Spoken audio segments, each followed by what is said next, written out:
Assalamualaikum warahmatullahi wabarakatuh. Perkenalkan, nama saya Novita Zanika Sukma, kelas 10 TK 3 atau absen 33. Nah, di sini saya akan menjelaskan tentang 4 pilar keselamatan ketenaga listrikan atau bisa disebut dengan K2. Keselamatan ketenaga listrikan adalah segala upaya atau langkah pemenuhan standarisasi peralatan dan pemanfaat tenaga listrik, pengamanan instalasi tenaga listrik, dan pengamanan pemanfaat tenaga listrik untuk mewujudkan kondisi andal dan aman bagi instalasi, aman dari bahaya bagi manusia dan makhluk hidup lainnya. Nah, di sini ada penerapan K2, yaitu yang pertama, keselamatan kerja, keselamatan umum, keselamatan lingkungan, dan keselamatan instalasi. Berikut ada keselamatan dan kesehatan kerja atau bisa disebut K3. K3 atau keselamatan dan kesehatan kerja adalah upaya untuk melindungi dan menjamin keselamatan serta kesehatan tenaga kerja. K3 bertujuan untuk menciptakan lingkungan kerja yang aman dan sehat, sehingga dapat mengurangi risiko kecelakaan kerja dan penyakit akibat kerja. Penerapan K3 merupakan kewajiban bagi semua perusahaan dan tertuang dalam Undang-Undang Ketenagakerjaan Nomor 13 Tahun 2003 Pasal 87. Penerapan K3 yang pertama, memberikan alat pelindung diri atau APD pada tenaga kerja. Yang kedua, melakukan pemeriksaan kesehatan secara berkala atau MCU bagi pelaksana tugas yang berisiko mencegah dan mengendalikan.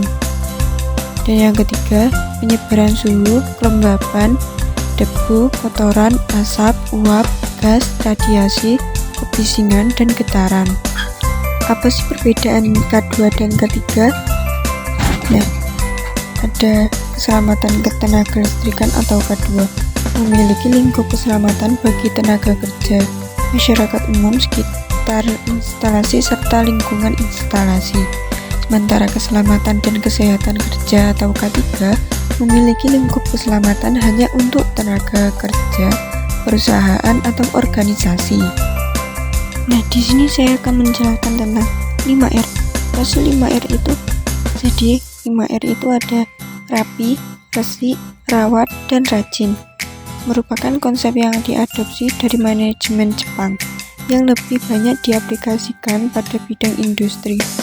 Dalam sejarahnya, industri Jepang dianggap sebagai ancaman yang demikian besar bagi industri di berbagai negara. Berikut tujuan penerapan 5R. Penerapan 5R bertujuan untuk meningkatkan efisiensi dan kualitas di tempat kerja. Program 5R merupakan kegiatan menata tempat kerja sehingga diperoleh lingkungan kerja yang nyaman dan aman. 5R menjadi salah satu elemen penting dalam mewujudkan ruang lingkungan tempat kerja yang nyaman. Apa yang terjadi jika K3 tidak diterapkan? Akibat tidak diterapkannya prosedur K3 saat bekerja, ada kerugian yang dialami oleh pekerja, yaitu cedera dan bahkan kematian. Sebagai contoh, saat bekerja di ketinggian atau menggunakan scaffolding, jika aturan mengenai perangkat yang digunakan untuk tidak ditepati, pekerja rentan mengalami kecelakaan. Sekian penjelasan dari saya. Saya harap penjelasan dari materi tersebut bisa paham. Bila ada salah kata, saya mohon maaf. Atur salam.